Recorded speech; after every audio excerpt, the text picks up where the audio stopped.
Hi friends, स्वागत है आपका आपकी अपनी ही चैनल में। कैसे हैं आप लोग? उम्मीद करती बहुत अच्छे होंगे। मैं हूँ आपकी होस्ट प्यारी दोस्त ऋचा शर्मा। फ्रेंड, जब मैं मात्र 2 साल की थी तभी हमारे पिता का ट्रांसफ़र आगरा हो गया था और हमारा पूरा परिवार आगरा आके बस गया था। शुरू में तो हम लोग केवल अपने लिए ताजमहल देखने गए थे, एक नए उत्साह से भर के।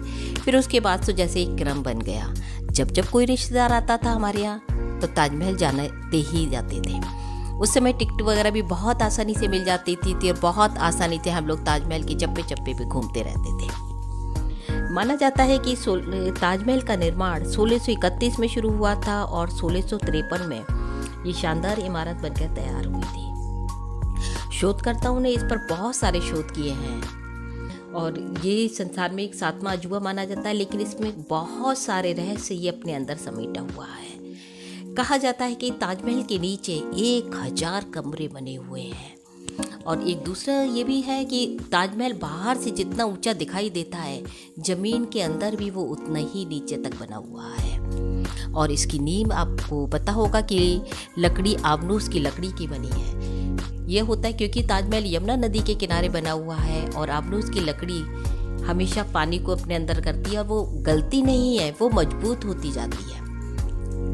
अब इस समय यमुना का जल स्तर घट रहा है तो उसमें सिकुड़न आनी शुरू हो गई। ऐसा कहा जाता है कि ताजमहल पुराने ज़माने में हर किले आदि में एक सुरंग बनाई जाती थी ताकि कोई विदेशी आक्रमणकारी आए तो शाही परिवार आराम से वहाँ से बच के निकल जाए। ताजमहल में भी ऐसी सुरंग है, लेकिन वो बंद करवा दी गई है। नीचे तहखाने में जो कमरे वगैरह हैं उनमें से कुछ दरवाजे खोले थे। उन दरवाजे के अंदर ऐसा क्या मिला कि तुरंत के तुरंत वो दरवाजे वापस तत्कालीन सरकारों ने बंद करा दिए। ये अपने आप में एक रहस्य है। कुछ लोगों का मानना है कि वहाँ ताजमहल के तहखाने में खजाना दबा हुआ है, क्योंकि मेटल डिटेक्टर में कोई धातु रूप की पुष्टि हुई है। वो क्या है पता नहीं, लेकिन दूसरा एक वर्ग ये भी कहता है कि अगर खजाना होगा भी होता मतलब तो ब्रिटिश शासन में कब का लूट लिया गया होता, इसलिए खजाना नहीं होगा। अब वास्तव में क्या है ये रहस्य तो अगर दरवाज़ा खुले जाए तभी ही पता चलेगा। कुछ लोगों का ये भी मानना है कि इन दरवाजे के पीछे कुछ ऐतिहासिक ऐसे दस्तावेज हैं, अगर वो सबके सामने आ जाएंगे दुनिया के तो फिर एक नई ही इतिहास का निर्माण हो जाएगा। पता नहीं वो क्या है, कि वास्तव में वो मंदिर है या कोई खजाना है या कोई, इसके बारे में कुछ भी नहीं कहा जा सकता है। खुले जाए तभी ही पता चलेगा। इन दरवाज़ों को, इन कमरों को पत्थर से बंद किया गया है और ये पुरातत्व की खोज में आया है कि ये उस समय जो पत्थर है वो काफ़ी बाद के टाइम के, यानी कि काफ़ी बाद उन दरवाज़ों को बंद किया गया है। तो ये एक रहस्य है। और दूसरा कुछ लोगों का ये भी कहना है, एक वर्ग ये भी मानता है कि ये ताजमहल तेजो महालय नाम से एक शिव मंदिर था, जिसे जयपुर के तत्कालीन शासक जयसिंह से खरीदा था। इसीलिए इसकी फिर एक सबूत ये दिया जाता है कि भगवान शंकर का जो भी मंदिर होता है तो शिवलिंग पे हमेशा ऊपर से कलश से एक बूंद जल की गिरती रहती है। तो उसी तरह यहाँ पर जो मुमताज़ की कब्र है नीचे तहखाने में, उस पर एक बूंद जल गिरता रहता है। वो जल कहाँ से आ रहा है आज तक शोधकर्ता पता नहीं लगा पाए हैं।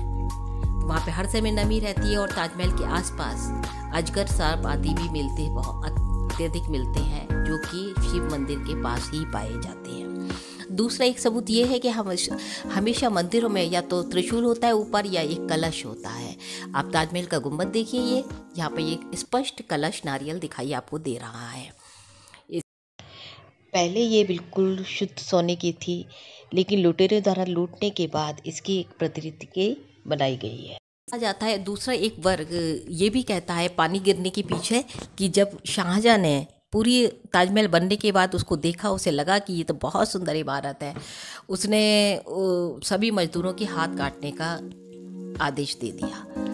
तब उनके जो मुख्य मिस्त्री था उसने ताजमहल के गुंबद में जाके एक छिद्र कर दिया जिससे कि पानी गिरता है बारिश के दिनों में। पर इसमें यह है कि जब ताजमहल का निर्माण पूर्ण हो चुका था तो वो किस तरह बने बनाए गुंबद में छिद्र किया था। उस समय कोई ड्रिल वाली मशीनें तो होती नहीं थी और ऐसा नहीं कि उसने 1 महीने का टाइम दिया हो शाहजहां ने कि मैं 1 महीने बाद इन सब के हाथ काटूंगा।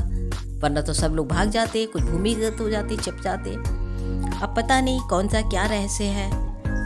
उम्मीद करती हूँ आपको आज का वीडियो अच्छा लगा होगा। प्लीज़ कमेंट करके ज़रूर बताइएगा आज की वीडियो के बारे में। और अगर चैनल पर पहली बार आए हैं तो चैनल को सब्सक्राइब जरूर कीजिएगा। फिर मिलते हैं जल्दी से एक बहुत अच्छे से वीडियो में। तब तक के लिए बाय बाय।